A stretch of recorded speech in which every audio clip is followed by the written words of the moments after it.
technically helped families protect more than close to 50,000 crores worth assets in India. Wow. See, that's the experience we bring onto the table, right? And this doesn't mean I've worked with, say, 2,000, 3,000 families. It's few families. A simple question again back to you, right? What do you think happens to your assets if you don't write a will and you pass away? So, for a Hindu male, if you don't write a will and you pass away, your assets go equally to mother, spouse, and children. But there is a significant 150,000 crores of unclaimed assets in India. Quickly try to understand the brand name Yellow, and then you tell me what exactly does the brand do. But let's know the story behind the name.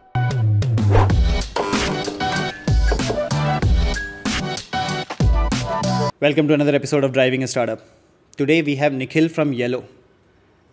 अगर आपकी जायदाद आपके जाने के बाद सही हाथों में जानी चाहिए, उस चीज़ का सोल्यूशन येलो है. अगर आपके पास लाइफ इंश्योरेंस है, हेल्थ इंश्योरेंस है, कार इंश्योरेंस है, then this podcast is for you. Let's get started. Thank you, Nikhil, for doing this with us. This is our second episode of Driving a Startup. It's a very exciting time for us to keep doing these activities for people and invite them to do this amazing storytelling that they come onto our podcast and then do it. Always a great pleasure to sort of meet very innovating and great startups. In my last 10 years of experience, I think the amount of business ideas and stories that I've heard are absolutely crazy, like absolutely. And I loved my interactions with all these startups that I have done in the past. No, my pleasure to be part of the show. And always it's good to have one. It's about to talk about what we have gone through in the overall scheme of things, right? But also the learning is tremendous, and we'll see how we can look at sharing experiences, and end of the day, if this makes sense to you, is what it has to make sense to more to the audience and the people that we sort of publish this to. Yeah. And I'm sure building a startup, driving it, that's our name also goes. It itself is a great experience to go out and talk to people. Absolutely. And I want to sort of always hear these stories. I mean, for all these years, ये सारी चीजें in the form of decks and models, and we were doing in that. But now I feel it's time for a new set of pitches to make, and that's when we sort of come and talk to you. Okay, I wouldn't take a lot of time, but let's quickly try to understand the brand name Yellow, and then you tell me what exactly does the brand do. But let's know the story behind the name. So, story behind the name Yellow. See, again, it has a correlation to the product itself, right? Because what we are trying to solve for India is, in a way, it's a morbid topic, right? And again, kind of streamlining or kind of making it very specific to it, to say easy will, what will, anything specific to that, you're kind of bringing you back to that specific product alone, and you're not able to, one, look at a broader way of approaching things. That's one. But having said that, given the whole product itself or the topic itself is a little morbid, though it's very important, we didn't want to have something, rather keep the brand a little more vibrant, a little more lively. So the color yellow is more about sunshine, happiness, and whatnot. Who thought of the name? It's or it was a whole new branding exercise. No, yeah. So not really. The name was pretty much from the founders. Okay. Right. But we also have a cheesy acronym to it. Okay. So yellow stands for your every little loving wishes. Oh, okay. Your every loving little wishes. So very interesting. Your every little loving. So the LO starts for loving. Okay. Wishes. So that's all about talking about your wishes. Yeah, and it just sort of sums up a little bit on your product as well. Absolutely. I think it does. Absolutely. Very brilliantly put. Yeah, I couldn't have made that up. Do you write this on your website or anywhere?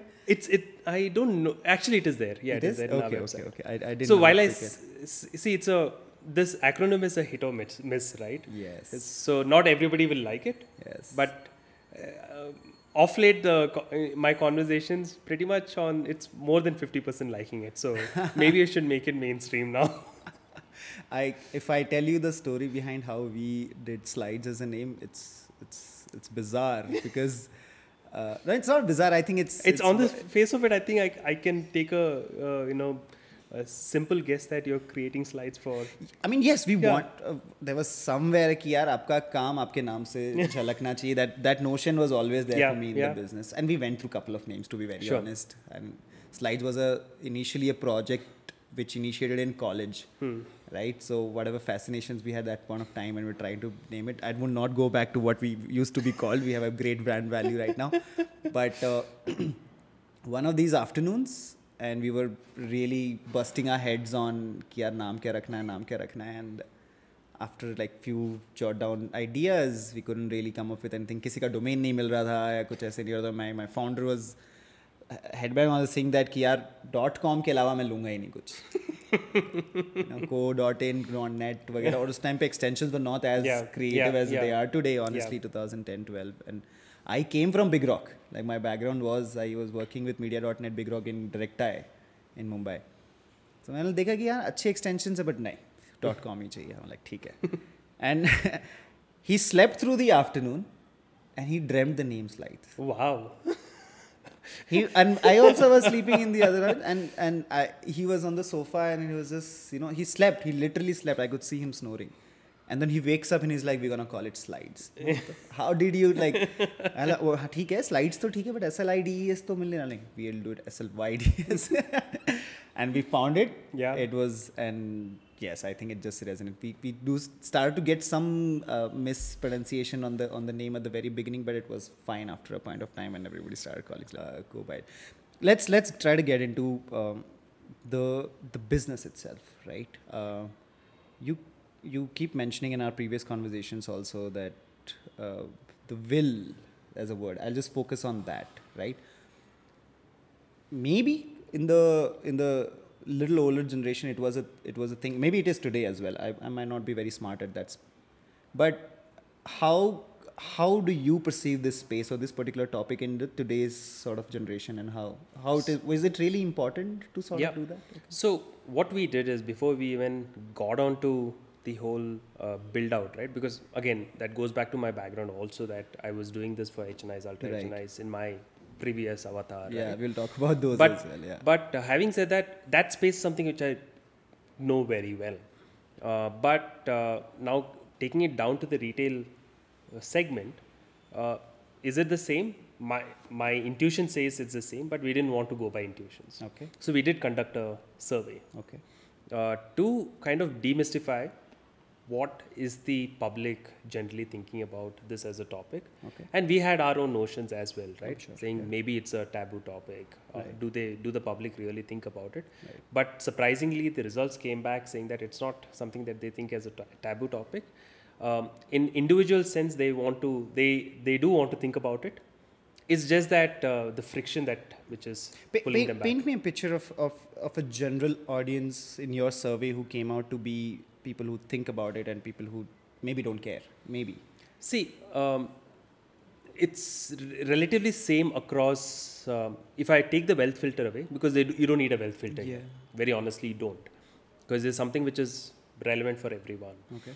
But having said that, if you look at the audience segment, as you're younger, you don't care much about it. As you grow older, the intent to create something on these lines kind of increases drastically. Right. Now, there are various, time events where things kind of start getting more amplified, right? When you're married, when you have your kid, these are situations where you start thinking about what next now. When you're alone, you don't really care, right? You're like, okay, what is there? Parents will get it, what not, and all those. You're typically not thinking more about what's in the future. From a career perspective, of course, you'll be thinking about it, not more about transition, wealth transfer. That's nowhere in your radar, right? But once you get into the phase of about 35 plus, from there on, it kind of gets amplified. Interesting. I know that if you look at the wealth pyramid, right, maybe the top percents start to adopt this practice very early in their life. Maybe I'm still assuming here, But the newer generation who is just reaching that age of 30-35, as you mentioned, right? Maybe people like me, and I don't I don't know whenever that I'll have this conversation with my father that Papa ये थोड़ी will पे sign कर सकते हैं यहाँ पे, because that conversation, to be very interesting, he has not had with his grandmother and grandfather as well. So things are changing, right? Okay. Let me flip it another, little differently. Sure. Maybe the conversation for you to your dad may be a little difficult. If the next generation will openly say, "Are you doing this or not?" Wow. Right? I'll take that personally. Yeah. No, but the point is, that's how things are, I right? understand. And the reason why we don't, it's again boiling down to the culture that we are kind of coming into. There's so much, right? Again, when we talk about my experience in Big Four, or my experience in whatever we are looking at from the way we have grown, how things were 10 years back is not the same now. Right, you have seen the drastic change in the attitude of how people function. What do they want really? It's in some way, it's the requirement for you is kind of changed. Very interesting. And I think behaviors on certain topics are always are evolving. But what I'm trying to say is that it's evolving because of change in the generation. Okay. So it's going to be very straightforward with my kids कि हाँ यार जल्दी बता दो क्या करने वाले हो. Do it. See, again, that's a kind of what do you call communication we are also encouraging. Right. The reason being that it's not about do it so that I get something. Right. Say, don't put me into pain. Right. That's the communication that we kind of want to take it out, which essentially would mean that when I say don't put me under tremendous pain is all about saying maybe we'll jump the guns in terms of, I don't know if you have this question, but there is a significant 150,000 crores of unclaimed assets in India, right? Oh, wow. Okay. Right. So those. How do you merit that number? What? Various sources. This is from Lok Sabha, so I don't need to merit further. Okay. Right? No, I mean, no. So when you say unclaimed assets, I mean properties, cash in the bank, things like that. So unclaimed here, we are talking about financial assets, not real estate. Okay. So this, if you have to break it down, you can break it down to bank account, insurance, PF, and essentially it's corporate India money. Okay. You very interestingly you've defined this problem. How are you solving it? Let's just try to get what can I do to get on yellow today or to work with you guys to sort of our problem is a way of our solution is more to give a direction to how to solve the problem, right? It's the way we are looking at it is will is a means to transfer information about assets to families, right? Now there are two broad problems that we are trying to address. One is, of course, creating an asset register, not by values. We really don't care about values, right? It's about saying having identifiers. Now it could be you could be very cryptic, or you could be just straightforward and say my bank account number 1234 in HDFC MG Road. This is the bank account I'm talking about. This is the demat account with Zerodha, whatever it is, right? You have the details in place and say what my wishes are, right? Now, what my wishes are is the second problem that we are trying to address, right? What happens if you don't state your wishes? A simple question again back to you, right? What do you think happens to your assets if you don't write a will and you pass away?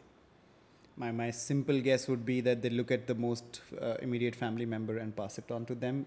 Who is that? Who is that is a good question. Who will look at it? Nobody will. Bank doesn't really want to do that. I think my family member have to do it, identify the asset listings as you mentioned. Yeah, and so who gets these assets is defined by Indian succession law. Okay.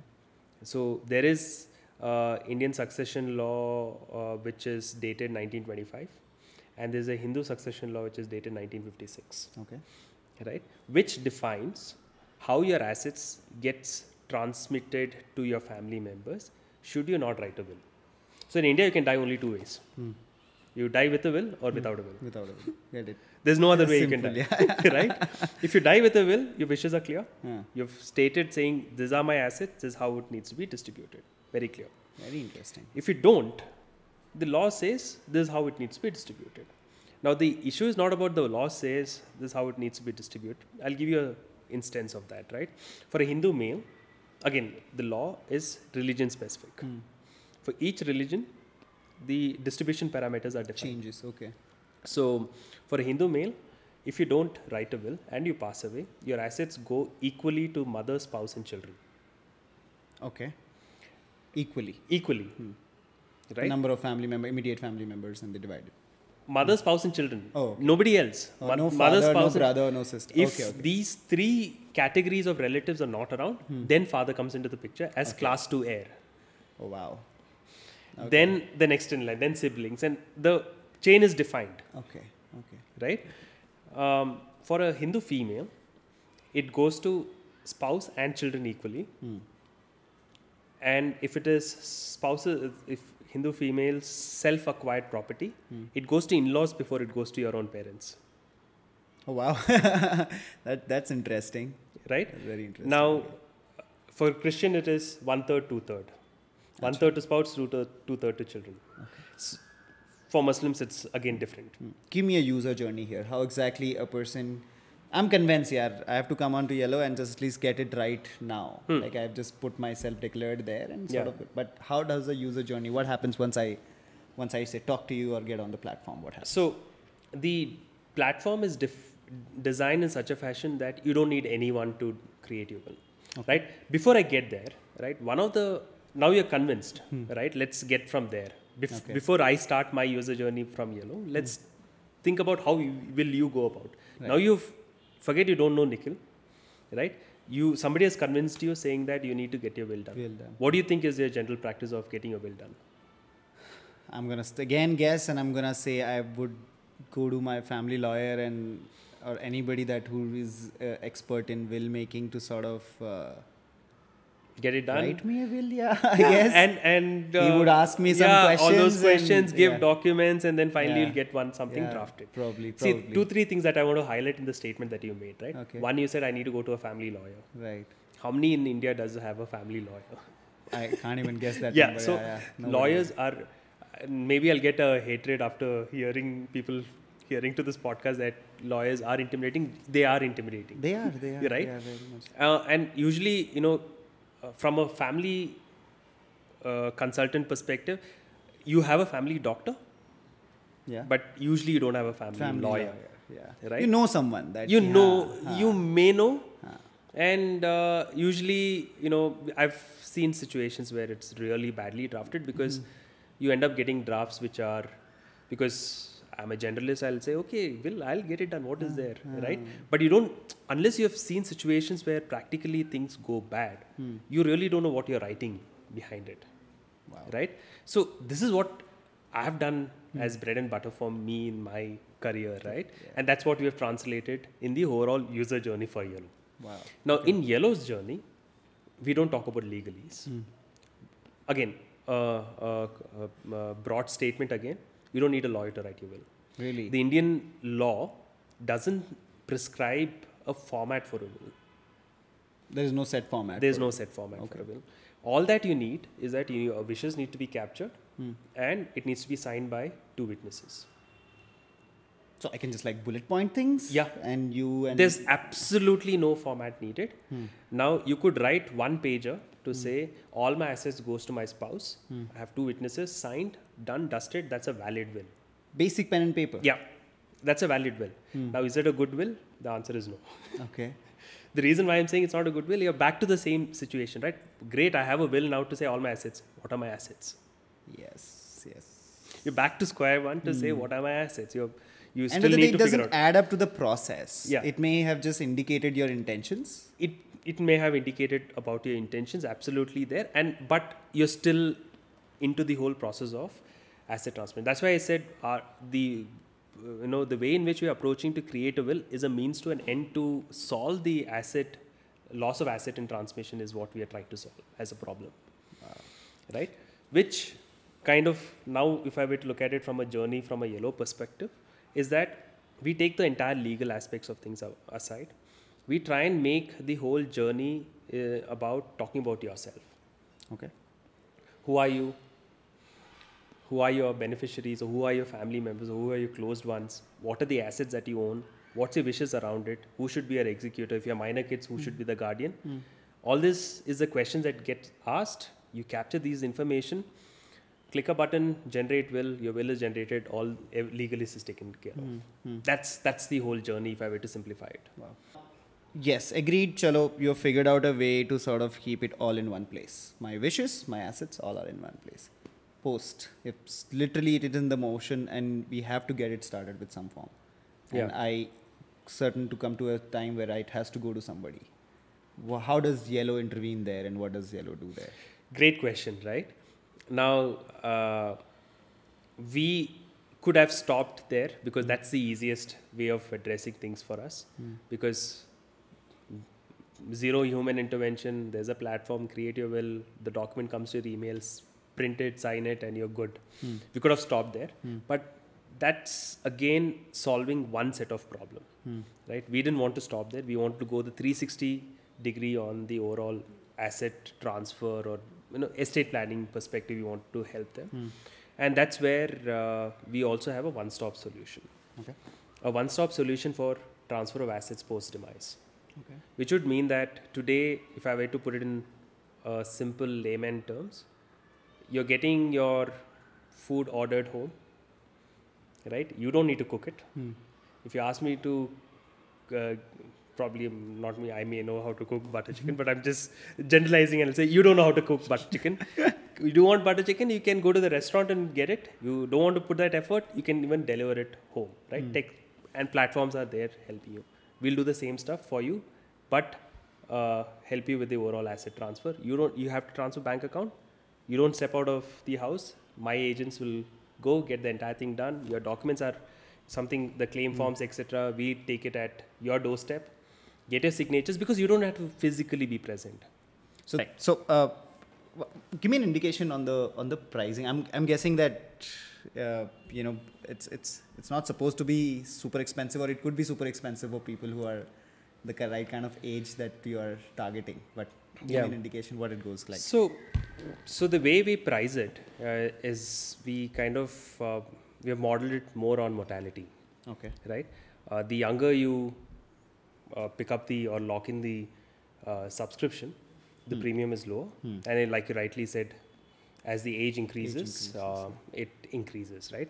And we keep it at a range of, say, it's starting at 2,000 to 22,000. Right.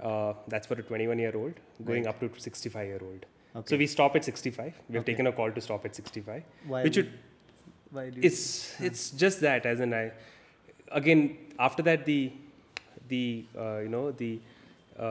ratio of mortality is much higher, which would mean that the pricing will start sharply increasing. Okay. So we thought, let's stop it at that. Yeah, absolutely. Right. I think some insurance go up to 70. They also stop at 70 if I'm not wrong. Right. So it doesn't mean that after 65 you can't subscribe, or either you can't continue to be subscribed. Right. We don't onboard users after 65. Right. If you've started at 65, you can continue to be a subscriber. Forever. That's the way we have looked at it. This has been how many years for Yellow? So, Yellow went out as a full-fledged product out to the market only end of last year. End of last year. Okay. Right. Until then, because this is not something which you can take it out of shelf, we had to build it out. I'm sure. With the way we thought it should be. But were you independently doing this as an offline service also before you actually got into the productization? I mean, in your previous past work experience, yes, I believe. But yeah. So in Yellow, no. Okay. Right. In Yellow, at least the first initial days or initial months, where we kind of forgot about clients. Let's get this product right. Yeah. And in fact, we had our first cut of the product end of July. Wow. Okay. We never took it out. Okay. The only reason we never took it out is that we didn't want this to be, a MVP going out to general public, because end of the day, it's a trust-based product. Yes. Right, and a trust-based product, if they see bugs and other things, then they're out of the picture. They're not going to come back. Makes sense. So we had to kind of take a full-fledged, fully functional product out to I like this mindset that you sort of put together. That अगर आप trust बेच रहे हो market में and you're trying to sell a bugged product, I think you had lost the game. Yeah, right you there. lost the game, right? Lost There's the no game point right then. even getting into selling this. It's not going to sell. Of course, unless your target market is product managers and others, they'll understand. Help me understand one thing here, Nikhil. It's not a typical opportunity or market story that you can present in front of an investor. Yeah. How do you address the question when investor कि यार आपका market opportunity कितना बड़ा है या TAM कितना बड़ा है? Like, and बहुत सारे लोग इस पे गागा हो जाते हैं कि that it has to be a high TAM market, right? So and it's yeah. So if I were to look at TAM, right, whole of India is a TAM. Having said that, we need to still bring it down to saying what is that relevant team or relevant TAM that we need to talk about. Before that, I think we should look at what is the market outside, right? How is the market played out for similar spaces outside? Give me a sense. Right? So forget the digital space. Estate planning as a piece or penetration for wills in US is 47% of adults in US have created their wills. Okay. Take a wild guess of percentage in India. I'll go as low as possible, like maybe about 5%. You're around about there. Yeah, really? So that also could be a high number. Oh my God. Right? Where are we? So with that being the stats, there's such a wide open space. Right? Why people are not doing or undertaking the effort of doing a will is because of certain 3-4 parameters or reasons why they don't do it, right?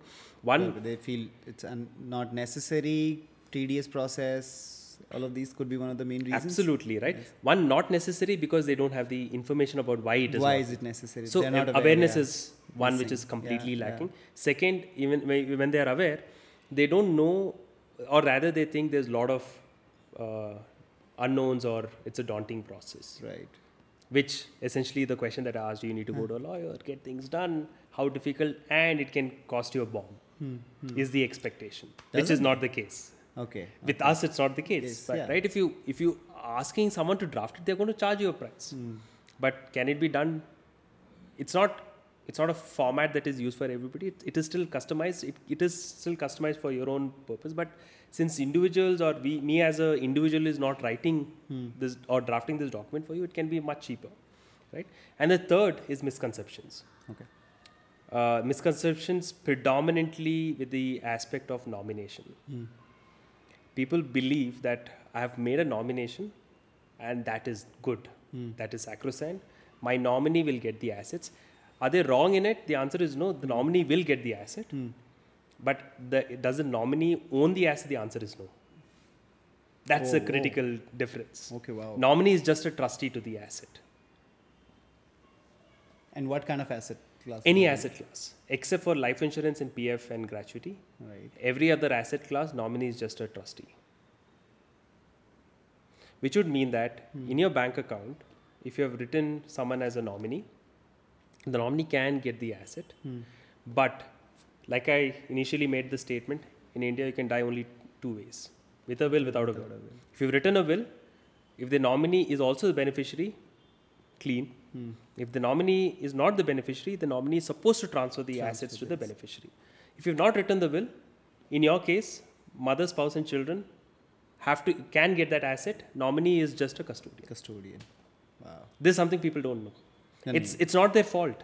Because when you go to a bank account or open any account, they'll say, just get your nominee done here, you're sorted. डाल दो पापा का नाम, बहन का नाम, किसी का डाल दो. So that they'll get the asset. They don't go a step further and say this is needed. Yeah, they won't need a headache. Because it's not, because from a bank or a financial institution's perspective, transferring assets to a nominee is a legal discharge of their obligation.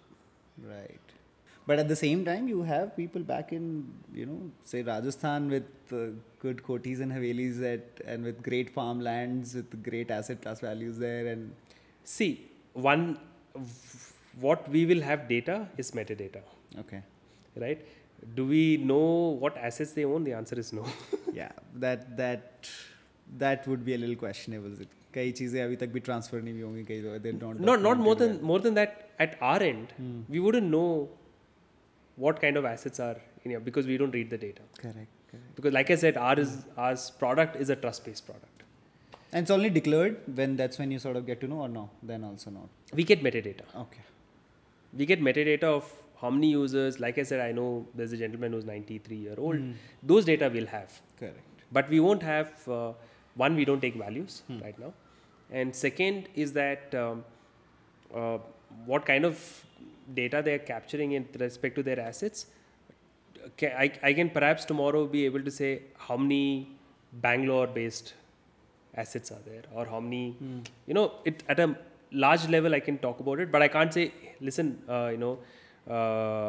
Nikhil has a apartment in MG Road. Right. That kind of pinpointed data I will not have. Makes sense. Give me a sense on the people that are coming onto the platform. How was their expectation of this process will be before they actually joined Yellow's family, and then when they sort of are satisfied, as you sort of say. See, many of those guys have come in, one, through our campaigns also, right? And second is that some of them know that it is going to be a simple process, and now they're here to experience. Some who have come in have been pleasantly surprised. Yes, I would have been. I mean, honestly, right? Yeah. Pleasantly surprised with the fact that they have started recommending to the others, saying you should start looking at it, and that's one of the ways in which our growth also will happen. Is that we also recommend users to start notifying. That will be a very good matrix for you to sort of define that how many people are actually referring you to this certain set of audience there is, because if every 45-50-year-old in the colony and one of them has used your service, they're going to talk about you and sort of see, the thing is, they'll talk about it, but once they know that how easy it is, then they can, usually it's put to the back burner. Correct. Right? We need to get them to the front burner, if I want to call it, and start making it the funny part is that everybody have gone through a stress point with respect to either someone close to you or someone in the next circle. They've passed away, and they've seen situations of people going really going through a bad phase with respect to recovery and others. So that this issue is there. Everybody knows about it. It's just that the friction point of saying, okay, for me to do it, it's a lot of work.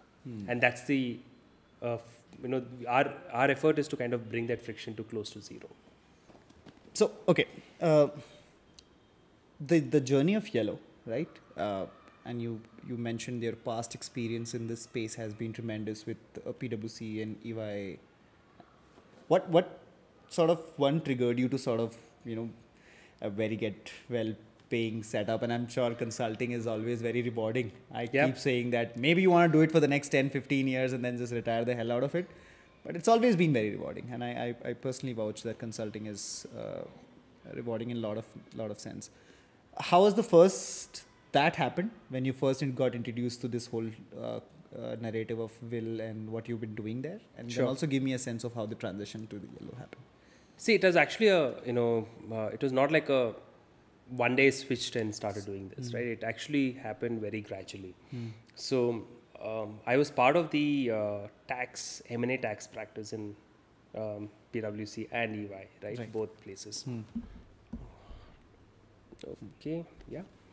So as part of the M&A tax practice with both EY and PwC, essentially helping clients with their buy-side, sell-side diligence, structuring, cross-border transactions, all the good stuff with MNCs, restructuring and all those good things, right?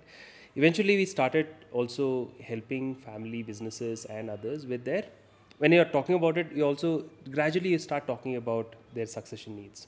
Businesses saying, okay, I'm a first generation, third generation businesses. How do I now ensure the ethos is kind of flowing down to the rest in the family? So that 2-3 critical questions to be answered there, right? One, is family the right, or rather leaders from the family should be the right ones to now start taking the mantle and running it? Right. Some in everybody's mind it should be, obviously my kids have to come and run it, right? Sometimes you need to drive sense and say that can even destroy your business. Absolutely. Right? You need to have the people who are running it should have the passion to run it. Right. If you don't, then you're pretty much setting up a recipe for disaster. So those conversations to say, how do you plan your succession? Now, first generation is the easiest. Of course, you're going through the drill to get whatever you need to get done. But there's only few. Even if it's brothers who have started it, the wavelength is solid. Right? Maybe second generation kind of understands saying, okay, we have seen through the struggle with which family have built it, and therefore they understand it. As generation passes, then you're born with silver spoon. Correct.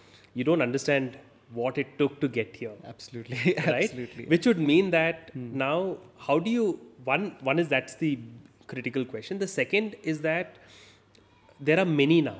It's not few. Who will take the leadership? Is it by age? Is it by merit? Makes sense. Right? These are questions, and these are critical questions. And it's now when I say age, is it age of which brother?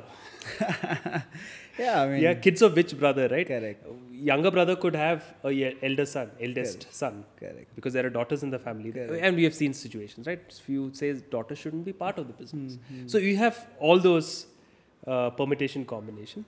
So how to have those conversation? That was one part of the overall, work that you used to do in the Big Four phase, and also new age founders coming into money, how to ring fence it, create a structure so that it's smoothly transferred to next generation. And young entrepreneurs are not going to stop with this. Correct. They create this, they may jump into a much more riskier business. They will. You don't want this to be at risk. They will. Right? How do you create those ring fencing structures and all of it was something which I started helping, various families with, and that kind of intrigued me. What about families which are managed and run by the family offices altogether? And India has a plethora of those family offices, right? And for a fact that I do know that most of these family offices, one, obviously manage their wealth in a certain way. And just to keep them in the whole loop of things, they also take care of some of the legal side of things that probably Yellow is also something doing. Right. Why and in what circumstances do you think that you tying up with the family offices similarly to a banking, a BFSI sort of a place, do you think that would be also one of the good strategies, or do you consider them as like the outright competition for your business? Not really, right? Even family offices, what they're doing is they're between the family and various product out there to see what is right product that needs to go to the family. Really not a competition. It's about saying, is this something that you want for this particular family? Yeah, but they take care of the legal side of things as well to some extent, right? Yeah. There are various kinds of family offices. Right. Some who are purely looking at financial numbers, investments, portfolio, all those reports, and giving the right advice. Right. There are ones who go all out. Right, doing anything and everything, including flight tickets and everything. I am introduced to one of them that goes like completely all out and all out, right? So there, I'm not sure they'll have a setup for something like this, right? But they'll outsource it. They will. Right? That's what they do. It could be a module. Now, see, the whole idea with which Yellow was started is not to serve the cream of the market. Right? If I have to serve the cream of the market, I shouldn't have walked out of IFM. Makes sense. Yeah, you were right doing there. Yeah, I was doing that because that's high touch point, high volume, not volume, but not volume. It's not a volume game, but it's a larger quality game. Correct.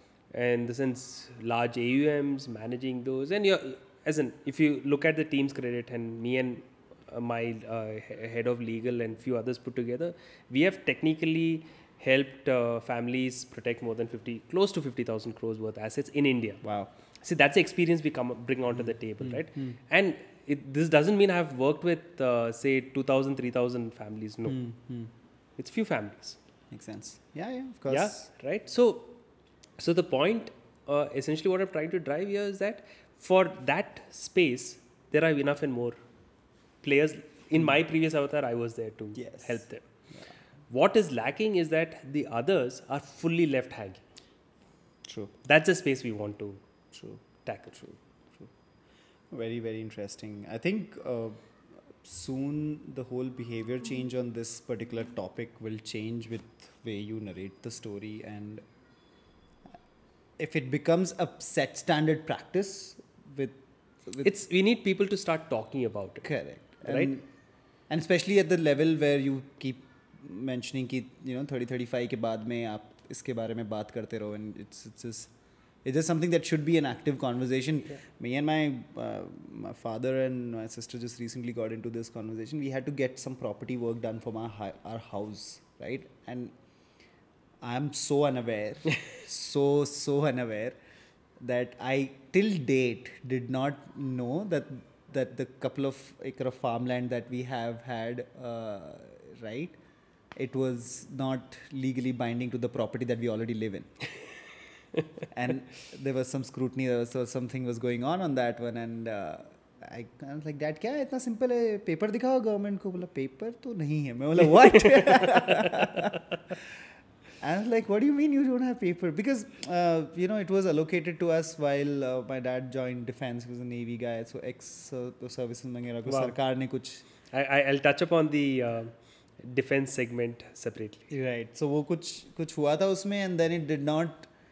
They gave a patta. I don't know if you know the term in Rajasthan. That's what I mean. Your wife is a Maru, so she will know it. So they gave a patta, and that obviously patta is not a legal binding document. It's just something that the patwari has allocated you and stuff like that. But that patta do get converted after a couple. You need to do the the process documentation to the background get it work converted. Yeah. So now we started it. I can give you another example, right? This was again a client of ours gave this example. Of course, I have during my conversation with family, there are enough and more stories to talk about, which I can't talk about. But this one of our yellow clients, he was kind of narrating this situation. That's saying why he ended up doing his will. Right. And he was searching for a will provided. That's how he stumbled on Yale. Right. The reason this happened is because his neighbor's mother was very secretive about her bank account. Okay. She used to go every now and then to bank, get the thing. His son asked her, saying that, where are you? I know you're going to the bank account. Which bank account? Tomorrow, if you're not around, we need to know what bank account that is. She said, why does it matter? How does it matter to you? One day she passed away.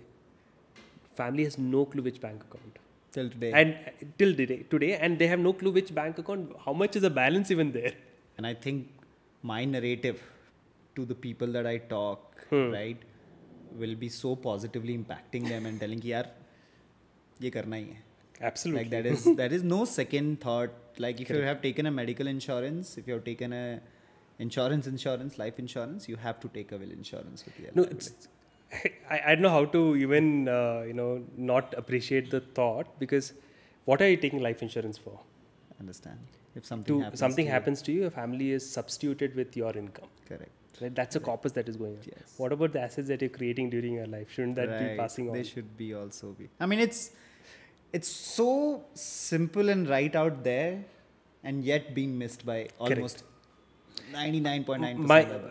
Again, I don't think it's the intent of the people. It's about the narrative that is out there, saying, get your nomination done, you're sorted. Or to say, no, if I'm not there, we'll go to my spouse. Who else will it go to? We need to change that sorted definition. Yeah. It is not sorted. People have exactly. Because once you're gone, I think you don't know what is sorted. Correct. People who do know that it is not, I think they would be the right people to tell your story, which you will not be here to hear it. So, absolutely. That.